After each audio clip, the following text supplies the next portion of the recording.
Hi guys! Ubos na nga yung aking yogurt na ginawa last time, kaya gagawa ulit tayo ng panibagong yogurt.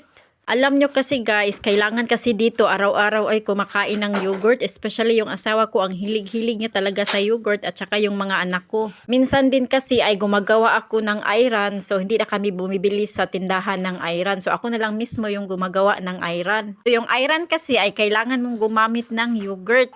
So, anong gagamitin natin kung ubos na yung ating yogurt? Kaya, gagawa ulit tayo ng panibagong yogurt. So, sakto din kasi lumabas yung aking asawa kasi may binili siya. So, sinabi ko sa kanya, tinawagan ko siya na kung pwede ay bibili na lang din siya ng milk kasi naubusan na nga kami ng milk. So, bali, bumili yung asawa ko ng napakaraming milk guys. I think mga 6 na kilo tong binili niya kasi dalawang ganito guys. So, ito yung brand ng milk na palagi niyang binibili kasi masarap siya guys pag ginawang yogurt. So, bali, gumamit ako dyan ng napakalaking kaldero no para magkasya yung 6 na litro ng milk. So bali nilagay ko lang yung stone saver no para hindi muawas ba yung ating milk pag kumulo na siya. Nung kumulo na nga yung ating gatas ay itinransfer ko na siya dito sa aking palaging nilalagyan kapag gumawa ako ng ating panibagong yogurt. So pagkatapos niyan ay palamigin muna natin siya ng kunti guys, pero hindi yung masyadong malamig, hindi din siya masyadong mainit. So paano ba malalaman kung pwede mo na siyang gawing yogurt?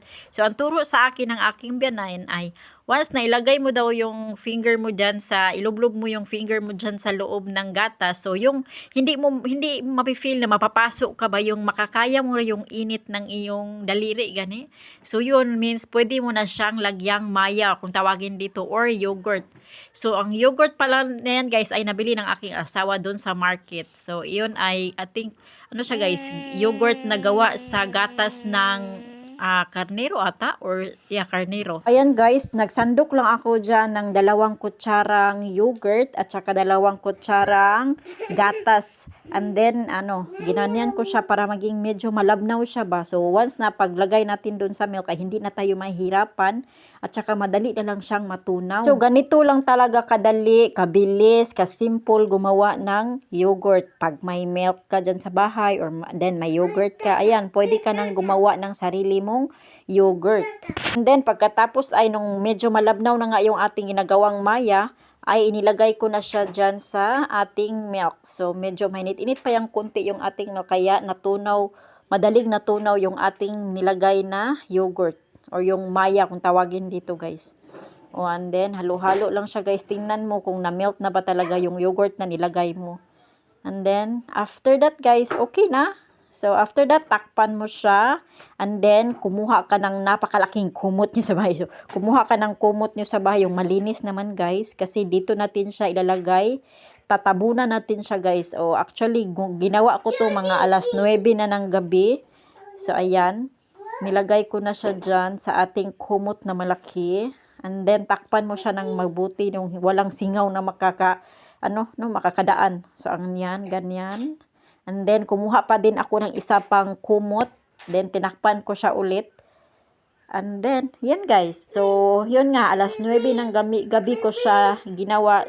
So, kinabukasan ko na siya nilagay sa ref. So, nung kinaumagahan na nga guys, ay binuksan ko na siya. Tiningnan ko siya kung successful ba yung ating ginawang yogurt last night. And then, tingnan nyo naman guys kung gaano kaganda yung ating yogurt na nagawa. Pero, hindi pa to siya pwedeng kainin ngayon kasi kailangan mo natin siyang ilagay sa ref ng mga siguro 4 to 5 hours. Okay na siya guys. And then, after nga mga 5 hours guys ay ayun, pwede kumuha na ako ng konti kasi nga kailangan ko na pakainin yung aking asawa no.